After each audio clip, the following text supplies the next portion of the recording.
Totoo po ba? Bawat simula ng taon, hindi nawawala sa atin yung meron tayong bagong mga prayers o yung mga panibagong blessings na hinihingi sa Panginoon. Sino po rito? Merong mga, sa pagpasok ng taon, meron ka ng hininging blessing sa Panginoon. At sino po rito? Kasama doon sa mga prayers mo ngayong 2026, yung financial breakthrough, hindi lang sa sarili mo, kundi para sa pamilya mo. Sino po rito? Nagpe-pray ng financial breakthrough sa pamilya niya. At the same time, maging yung kagalingan. Sino yung kasama sa prayers mo ngayon, yung ganap na kagalingan, hindi lang sa'yo, maging sa mga mahal mo sa buhay na dumadaan sa mga kasakitan. And at the same time, sino po kasama sa mga prayers mo ngayon 2026, yung bagong kwento sa relasyon mo. Yung bang, kung naging masakit man yung kwento doon sa nakaraan, pero ngayon, ang prayers mo, mas maging masaya naman.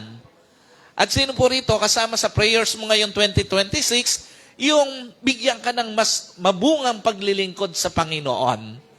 Alam niyo po, again, hindi nawawala sa mga prayers natin ito ngayong 2026. And it is a normal things na bilang tao kasama ng pagpasok ng bagong taon, yung prayers mo na bagong tagumpay sa financial aspect mo, yung prayers mo na bagong tagumpay sa iyong kasakitan o sa sakit ng sino man sa mga mahal mo sa buhay, yung tagumpay para sa iyong relasyon, yung tagumpay para sa iyong paglilingkod.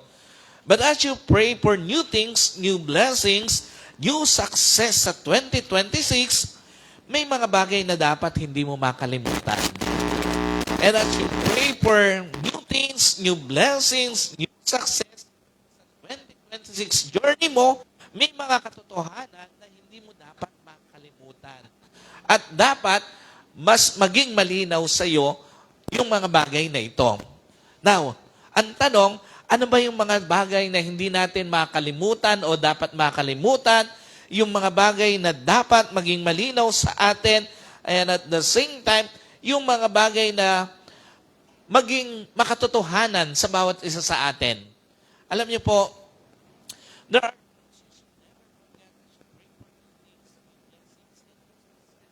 for 2026. At mula na rito, you cannot pray for a new place to comfort for 2026 while still holding into your old place. Sino po naniniwala?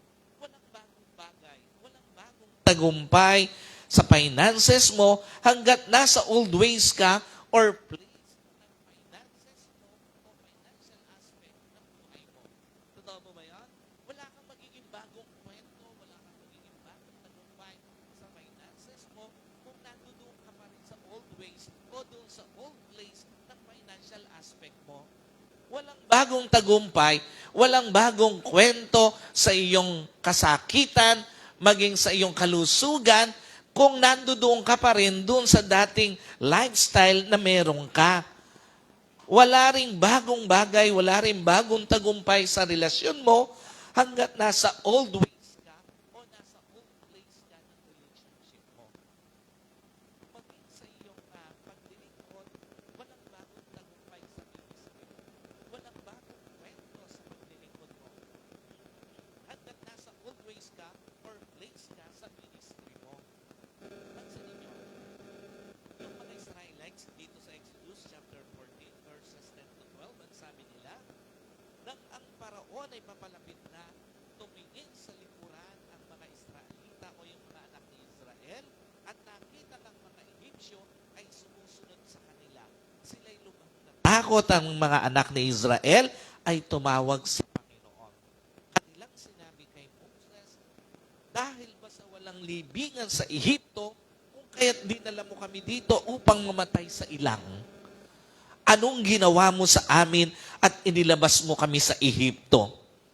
Sa verse 12, sabi rito, hindi ba ito ang sinabi namin sa iyo sa Ehipto, hayaan mo kaming mag-isa at pabayaan mo kaming makapaglingkod sa Ehipsyo o sa mga Ehipsyo, sapagkat mas mabuti pa sa amin ang maglingkod sa mga Ehipsyo kaysa mamatay sa ilang.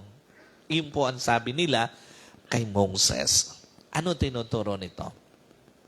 Una, new things, new success, new place in life require release. Walang bagong bagay sa finances mo hanggat hindi mo binibitawan yung mga lumang bagay sa finances mo. Sino po naniniwala? Walang bagong tagumpay sa finances mo, walang bagong kwento hanggat hindi mo binibitawan yung dati o yung dapat mong bitawan sa finances mo.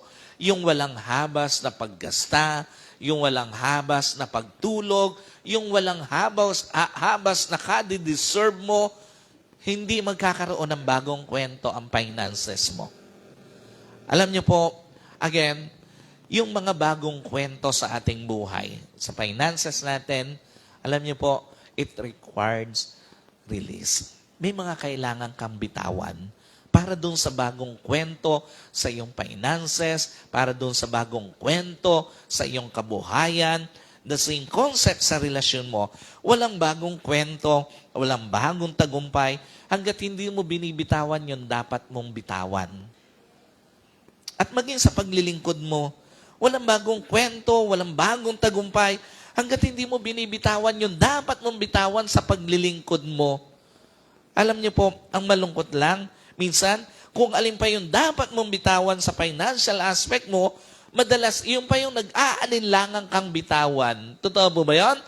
Madalas, kung alin pa yung sinasabi sa iyo ng Panginoon, malinaw na sinasabi ng Panginoon na, anak, ito yung dapat mong bitawan para dun sa bagong kwento ng financial aspect ng buhay mo, minsan, yung pa yung nag-aalangan tayong bitawan. And at the same time, ang malungkot lang, kung alin pa yung dapat mong bitawan sa relasyon mo, madalas yun pa yung nagdadalawang isip kang bitawan.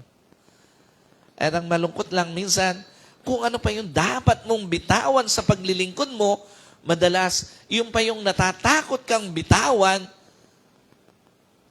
Alam niyo po, yung first generation ng Israel, yung lumabas sa Egypt, kung bakit hindi sila nakapasok sa Promised Land, aside doon sa pagiging matigas ang ulo, lagi nilang nililingon yung lumang buhay nila sa Egypt.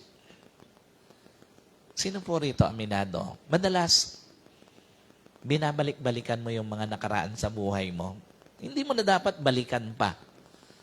Alam niyo po, again, kung gusto mo ng bagong kwento sa buhay mo, kung gusto mo ng bagong tagumpay sa buhay mo, dapat maging malinaw sa'yo na lahat ng yun nangangailangan ng pagbitaw.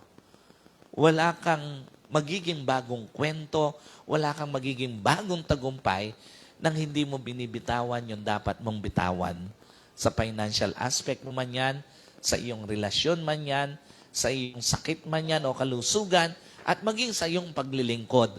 Lahat ng bagong kwento, lahat ng bagong tagumpay, kailangan may bibitawan ka. Another thing, alam niyo po, you cannot pray for a new place to conquer for 2026 while still holding on God's work in the past to your journey. Sino po naniniwala? Wala talagang magiging bagong kwento, wala talagang magiging bagong tagumpay sa finances mo hanggat ayaw mong bitawan yung mga past works ni Lord sa buhay mo. Sino po rito? Aminado, ang ganda naman talaga ng mga ginawa ni Lord doon sa mga nakaraang bahagi ng buhay mo. Sa finances mo, sa relasyon mo, sino rito? Pinasaya naman ng Panginoon doon sa mga nakaraang relasyon. Kahit na minsan, naging malungkot yung ending, pero at the end of the day, nakita mo naman na kahit papaano, pinasaya ka naman ng Panginoon doon eh. Totoo po ba yan? Doon sa mga bagong break lang. Sino aminado? Pinasaya ka naman ng Panginoon doon. Doon sa mga bagong kapapalit lang din. Alam niyo po, again, hindi naman natin pwedeng i-set aside, hindi naman natin pwedeng itatwa na ang Panginoon, marami naman talagang magandang ginawa sa ating buhay sa nakaraan. Sa finances natin, sa ating relasyon, sa ating kalusugan, at maging sa ating paglilingkod. Alam niyo po, now, Ano ba ibig sabihin ito? Na bakit kailangan nating matutong bumitaw dun sa mga past works ni Lord sa buhay natin? Ibig ba sabihin ito, wala nang halaga yung mga ginawa ni Lord dun sa mga nakaraan na journey mo? Wala na bang kabuluhan? Wala na bang gamit? Yung mga nakaraang ginawa ni Lord sa past na journey mo? Alam niyo po ang sagot? Hindi naman. What you need to understand is the fact that una, when things had already served its purpose in the past, it's no longer fit for the future. Sa tingin nyo, may purpose ba yung matagal na pag-i-stay ng mga Israelites sa Egypt? Yes. Sa tingin nyo, mangyayari ba na mapunta sila sa Egypt kung hindi ginusto ni Lord John? At sa tingin nyo, nagkataon lang ba na nakasama sa kwento ng buhay nila na naging alipin sila sa Egypt? No. Mula doon sa pagbebenta ng mga kapatid ni Joseph sa kanya, sino po pamilyar sa kwentong to? Bakit sila napunta sa Egypt? Alam niyo po, mula doon sa pagbebenta ng mga kapatid ni Joseph sa kanya, sa mga mangangalakal, hanggang sa pagkahirang sa kay Joseph na gobernador ng Egypt, sa pagkakaroon ng matinding tagutom doon sa kinalalagyan ng mga kapatid ni Joseph, nung kanyang magulang, sa paglipat ng mga ito sa Ehipto, hanggang sa makalimutan ng mga sumunod na Pharaoh, yung mga ginawa ni Joseph, at gawing alipin, pagmalupitan ng mga Israelita, lahat yon nangyari from the original purpose of God, bakit napunta sila sa Egypt. And that purpose no longer fit for their present and future journey. So yung purpose na yon, na original purpose ng Panginoon, bakit nandoon sila sa Egypt, na serve na yung purpose na yon, kaya nga ang gusto ng Panginoon, ilabas na sila doon. So yung pag-iintay nila, yung pagiging alipin nila doon sa Egypt for almost 400 years, may purpose din ng Panginoon bakit sila napunta doon. Bakit pinayagan ng Panginoon yon? So, dahil tapos na yung purpose ng pag-i-stay nila sa Egypt, any attempt to extend their stay would be harmful to them. Hindi na makakabuti para sa kanila na sa halip makakasama pa kung pipilitin pa rin nilang mag-stay doon sa Egypt. Kaya nga sila inilalabas na doon ng Panginoon. Alam niyo po, kung pipilitin pa nilang mag-stay doon, sa halip makabuti sa kanila, mas makakasama pa sa kanila. The same concept sa journey ng bawat isa sa atin. Kung na-serve na yung purpose ng isang bagay sa financial aspect mo, okay na yon. Huwag mo nang piliting i-extend pa.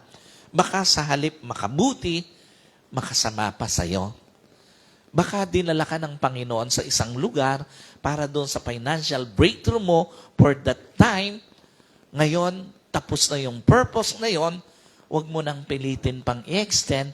Baka mamaya, sa halip makabuti, makasakit pa at makasama pa. Kung na-serve na yung purpose ng isang bagay sa relasyon mo, okay na yon. Kung hindi talaga kayo fit sa isa't isa, natutunan mo na yung lesson na dala niya sa buhay mo, huwag mo nang piliting i-extend pa. Yung relasyon na yon, baka mas masaktan ka lang. At kung na-serve na yung purpose ng isang bagay sa paglilingkod mo, okay na yon. Dinala ka na ni Lord sa bagong lugar, sa bagong ministry, mas mahalin mo na lang yung bagong lugar at bagong ministry na pinaglagyan sa iyo ng Panginoon. Alam niyo po, ako, bago kasi kami pumunta, makarating dito sa Bulacan, nadadaanan namin yung kauna-unahang church na pioneer ko. At minsan napapaisip ako, sabi ko, Lord, kung hindi kaya ako naalis doon, ano kaya yung klase o kwento ng pagsiserve na meron ako ngayon? Pero alam niyo po, as I received this message from the Lord, naging malinaw mula sa Panginoon na pinakita niya na Kung na-serve na yung purpose ng isang bagay sa buhay mo, dapat hindi mo na binabalik-balikan pa. Tapos na yon. Yung nakaraang purpose, bakit meron kang ganitong klase ng hanap buhay, na-serve na yung purpose na yon, huwag mo nang balik-balikan pa. Kung yung dating relasyon na meron ka, na-serve na yung purpose nun, huwag mo nang balik-balikan pa. At maging sa paglilingkod mo. Kasi nga, gaya ng mga Israelites, alam na ng Panginoon na tapos na yung, na-serve na yung purpose ng pag-i-stay nila sa Egypt. Kaya nga hindi na nila dapat pang i-extend yung bagay na yon. So the same concept sa iba't ibang areas ng buhay natin. Once na na-serve na yung purpose ng isang bagay na yon sa buhay mo, hindi dahil meaningless na siya, hindi dahil wala na siyang halaga. No, kundi dahil na-serve na yung purpose niya, kaya huwag mo nang pilitin pa na i-extend ang isang bagay na hindi na dapat ma-extend sa journey mo. Huwag nang balik-balikan pa yung hindi na dapat balikan sa buhay. Kasi nga, hindi na siya fit para sa present and future journey ng isang tao. So, another thing, pinapakita rito ng Panginoon na kung gusto mo ng bagong kwento, bagong tagumpay sa journey mo ngayong 2026, maging malinaw sa iyo. You cannot pray for new place to conquer for 2026 if you keep holding on to what is familiar. Sino po naniniwala walang bagong tagumpay sa finances mo kung lagi mong pipiliin yung nakasanayan mo sa finances mo?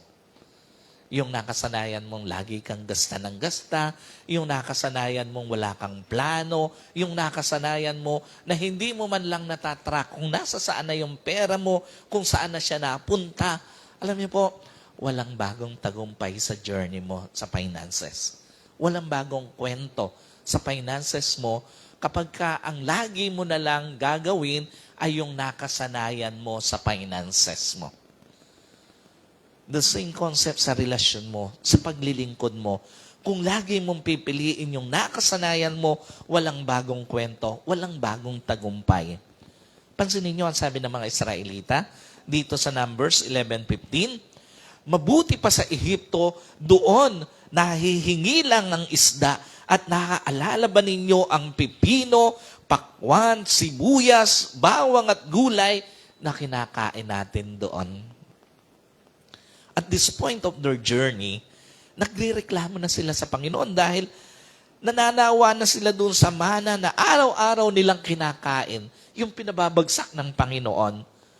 Nakakalungkot na sa halip na ang makita nila, yung pagtungtong nila sa promised land, yung nag-iintay sa kanilang buhay na may kalayaan, mas pinanghihinayangan pa nila yung buhay na alipin sila. What does it mean? Una, sometimes we tend to go back to the old ways, not because it was good, but it was familiar. Totoo mo ba yun? Minsan natetempt tayong bumalik dun sa dating sistema ng ating finances, yung old career natin, yung old business, yung old source of income, hindi dahil maganda siya, kundi dahil iyon yung nakasanayan natin. Sa halip na mag-try ka ng bagong career, ng bagong business, ng bagong path sa financial aspect ng buhay mo, nag-i-stay ka na lang dun sa nakasanayan mo. Sino po naniniwala? Pwedeng magbukas ngayong 2026 ang Panginoon ng bagong kwento sa kabuhayan mo. Pwede kang bigyan ng Panginoon ng bagong source of income aside dun sa nakasanayan mo. Totoo ba minsan, natetempt tayong bumalik dun sa dating sitwasyon ng ating relasyon, yung old person, kahit binabaliwala ka na, yung old ways of treatment, kahit ngayong, kasi siya yung nandiyan, siya yung nakasanayan. Sa halip mag-try ka ng bagong kwento sa relationship mo, sa halip mag-try ka ng talagang magpapahalaga sa'yo, nag-e-expect ka na lang na baka magbago pa siya.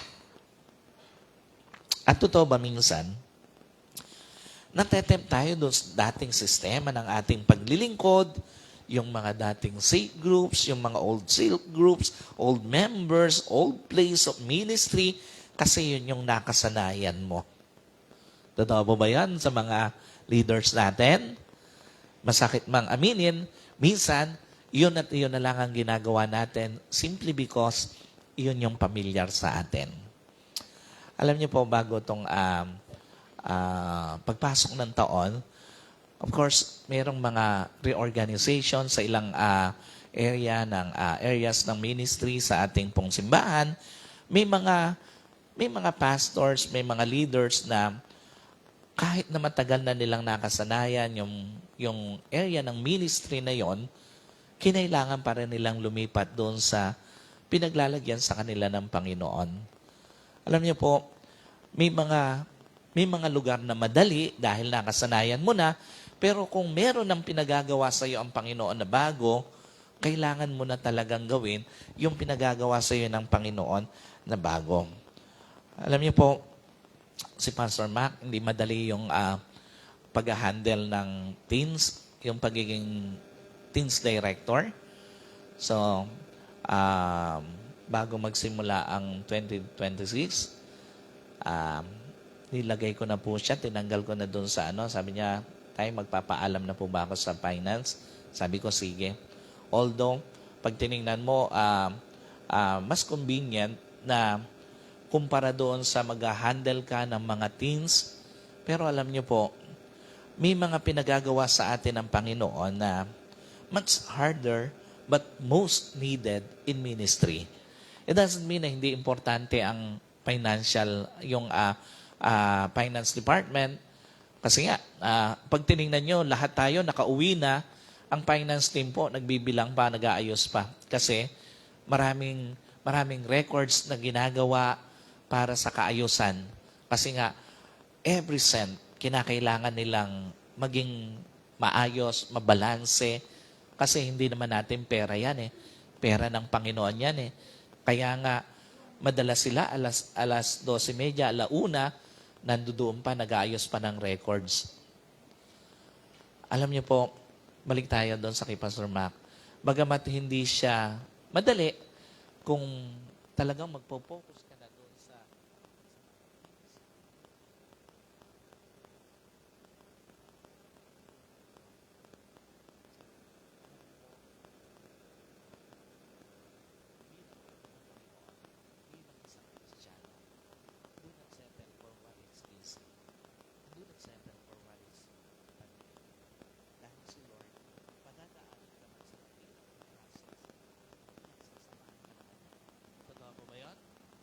si Lord, padaanin ka man sa mahirap na process, tiyak ilalabang kanya.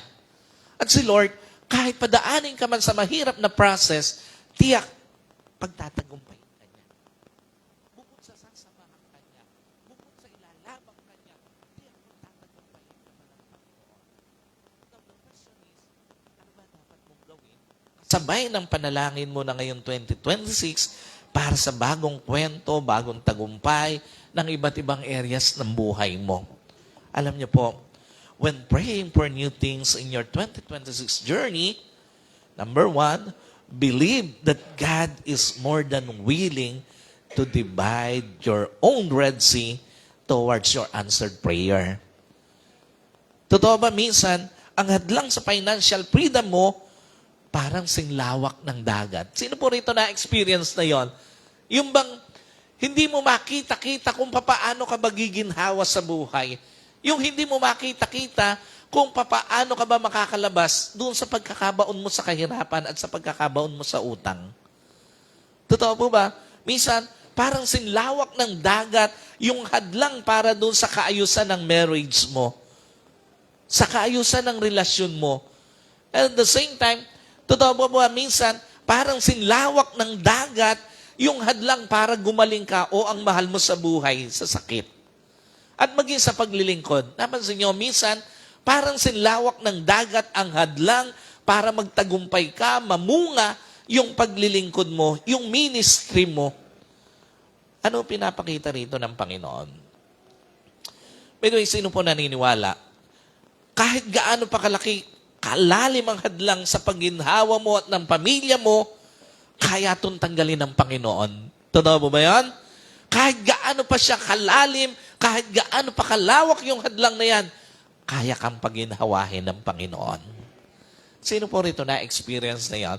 Mula doon sa mahirap na sitwasyon, pinaginhawa ng Panginoon.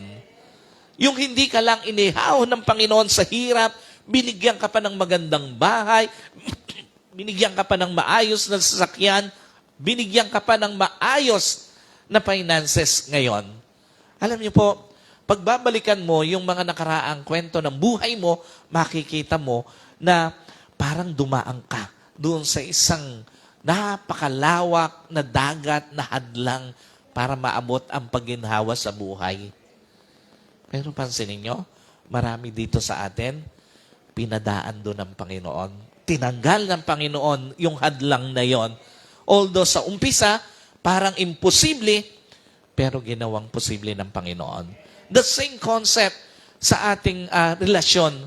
Alam niyo po, kahit gaano pa kalalim, kalaki ang hadlang para sa pag-ayos ng iyong marriage, ng iyong relasyon, tandaan niyo po, kayang tanggalin ng Panginoon yung hadlang na yan.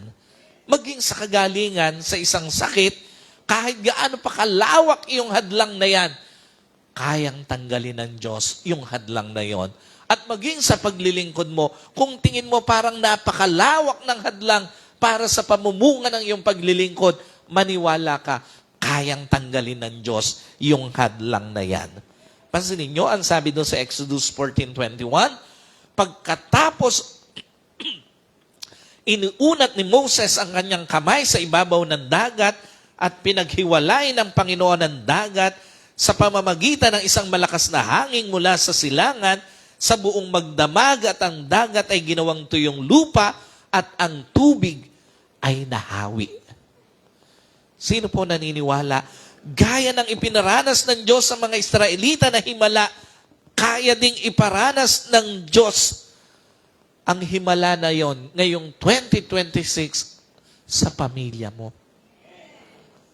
Alam niyo po, gaya ng ginawang paghawi ng Diyos sa tubig, kaya ding hawiin ng Diyos lahat ng hadlang para sa pagginhawa ng pamilya mo.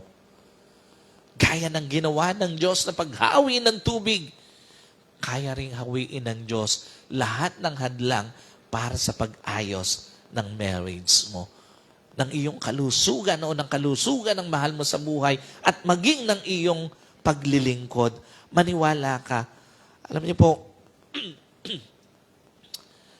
sa buong magdamag, pansinin niyo, hinayaan ng Diyos na mapalakad o makalakad sila sa tuyong lupa at sa pagsikat ng araw, wala nang bakas ng mga humahabol sa kanila.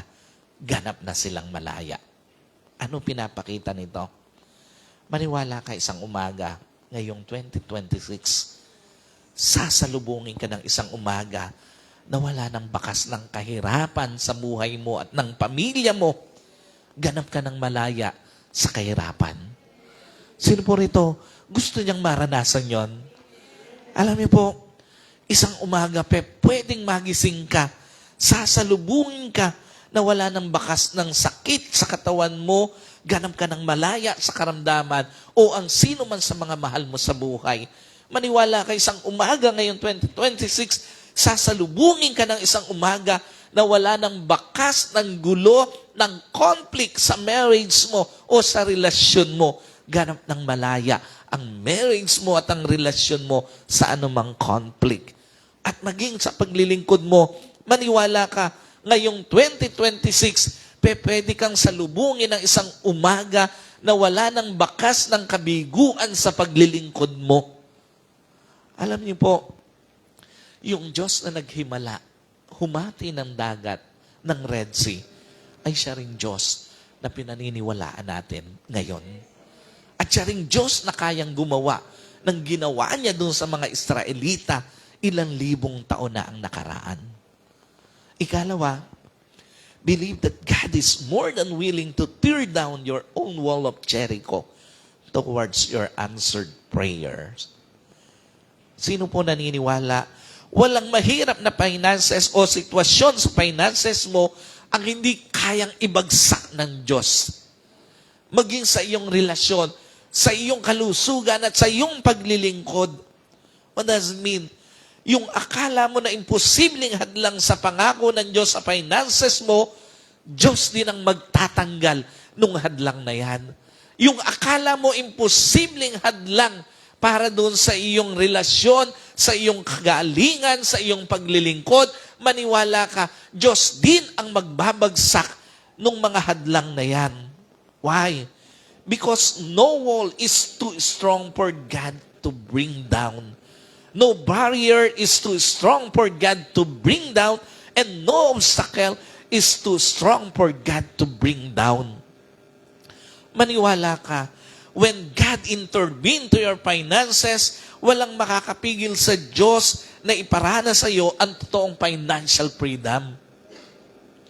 Maniwala ka, when God intervene to your relationship, to your marriage, walang makakapigil sa Diyos na ayusin lahat ng gusot sa iyong marriage, sa iyong relasyon.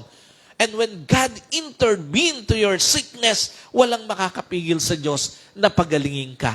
Maging sa paglilingkod mo, when God intervene to your ministry, walang makakapigil sa Diyos na pagtagumpayin ang ministry mo. And finally, believe God is more than willing to open doors no one can open towards your answered prayer. Totoo ba may mga instances, pakiramdam mo, parang tuluyan ka ng pinagsaraduhan ng pintuan ng kasaganaan sa buhay. Sino po rito na naramdaman na yon before sa buhay niya? Lalo na yung patong-patong, yung bayarin, sabay-sabay yung mga dapat mong bayaran, gastusin, pero walang-wala kang pera. Sino po na-experience na yan? Lalo na yung mga nagpaaral ng anak. Sino ba rito nagpaaral ng mga anak? Na habang nagpapaaral ka, nagpapalaki ka ng mga anak, nagbabayad ka ng upa ng bahay, ng iba't ibang mga dues na dapat mong bayaran. Alam niyo po, sometimes pakiramdam natin, para tayong tuluyang pinagsaraduhan ng pintuan para sa paginhawa. Sometimes, may mga instances na pakiramdam mo parang tuluyang kang pinagsaraduhan ng pintuan para sa maayos na relasyon. Sino po rito na-experience na yon? Yung ilang beses ka nang nasaktan, kamukha ko. Sino rito na-experience na yon? Yung ilang beses ka nang pinaluha ng mga minahal mo. Yung ikaw lang yung nagmahal, pero hindi ka naman minahal. Na-experience yon? Sometimes pakiramdam mo parang napagsaraduhan ka na ng pintuan para sa isang masayang relasyon. At the same time, may mga tao dahil doon sa matinding sakit sa buhay, pakiramdam nila parang napagsaraduhan na sila ang pintuan ng kagalingan. At maging doon sa paglilingkod, minsan pakiramdam mo parang pinagsaraduhan ka na ng pintuan ng pamumunga. Pansinin niyo yung mga Israelites, sabi dito sa Joshua chapter 6 verse 1, ang Jericho nga ay ganap na nakasara dahil sa mga anak ni Israel. Walang makalabas at walang makapasok. Ano pinapakita nito? Again, sometimes, parang may mga Jericho gates sa kabuhayan natin, sa kabuhayan ng pamilya mo. Hindi ka makalabas sa kakapusan. At dahil doon, hindi ka rin makapasok sa kaginhawahan. Totoo po ba nangyayari yon? Sometimes, parang merong Jericho gates sa ating mga kabuhayan, sa ating mga finances. Sometimes, parang may Jericho gates sa relasyon mo, sa marriage mo, hindi ka makalabas doon sa komplikadong sitwasyon at dahil doon, hindi ka rin makapasok sa masayang marriage life. Sometimes, parang may Jericho gates sa kalusugan mo, hindi ka makalabas sa sakit at dahil doon, hindi ka rin makapasok sa isang masiglang pangangatawan. And sometimes parang may Jericho gate sa paglilingkod mo, hindi ka makalabas sa walang pamumungang paglilingkod at dahil doon, hindi ka rin makapasok sa isang paglilingkod na punong-puno ng pamumunga. Pero pansinin nyo, when human impossibility meets divine power, yung imposible, nagiging posible. Napansin nyo yan? When human impossibility meets divine power, yung imposible nagiging imposible. Pansinin nyo, when human limitation meets divine power, yung limitasyon, nagiging opportunities ng Diyos para maghimala sa buhay mo. At pansinin nyo, when faith and obedience meet divine power, yung hindi mo nagawa, ginagawa ng Diyos.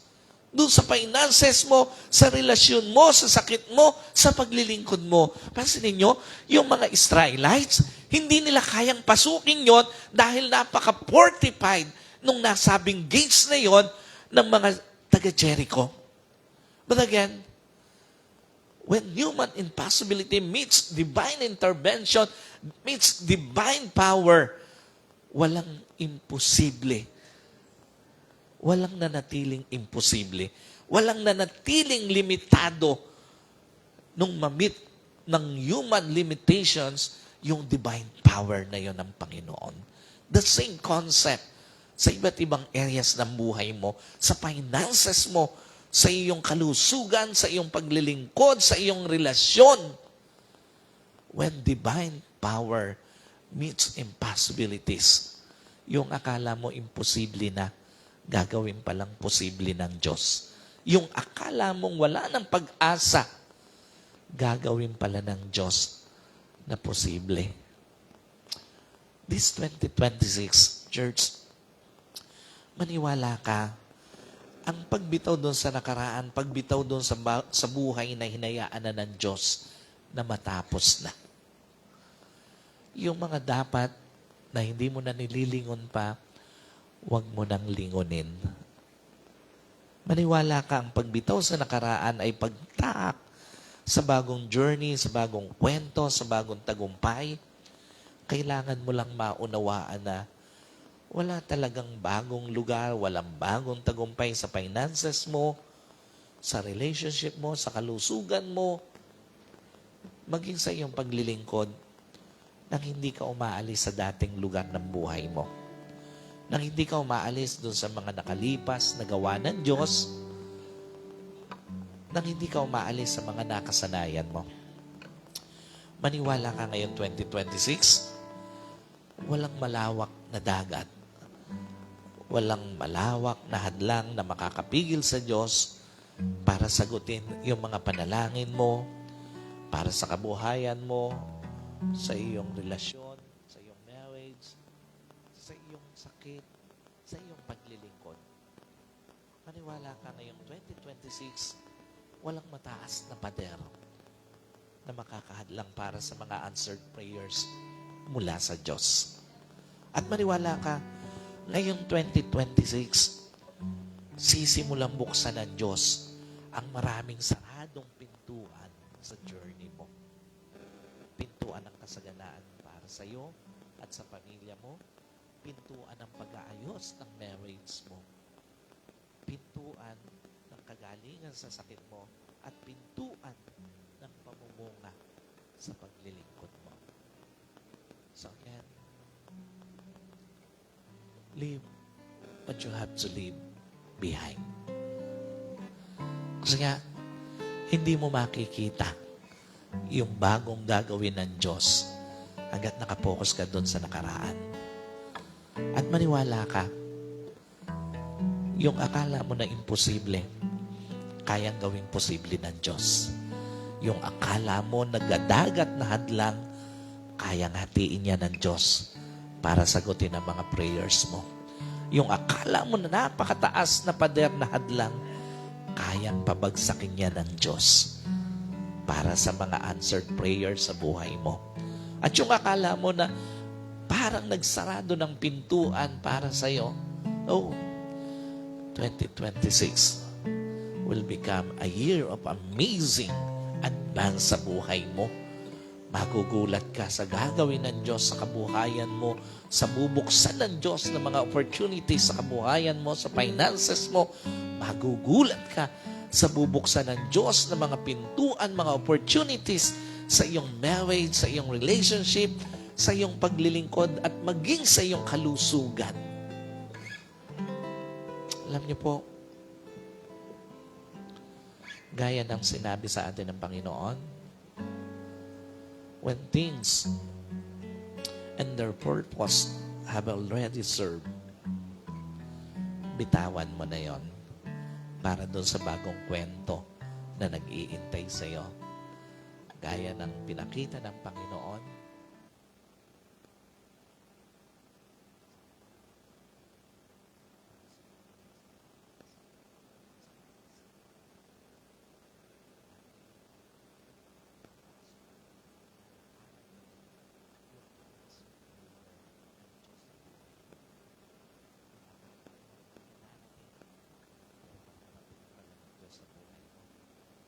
akala mo hindi mo na mararanas ang financial freedom.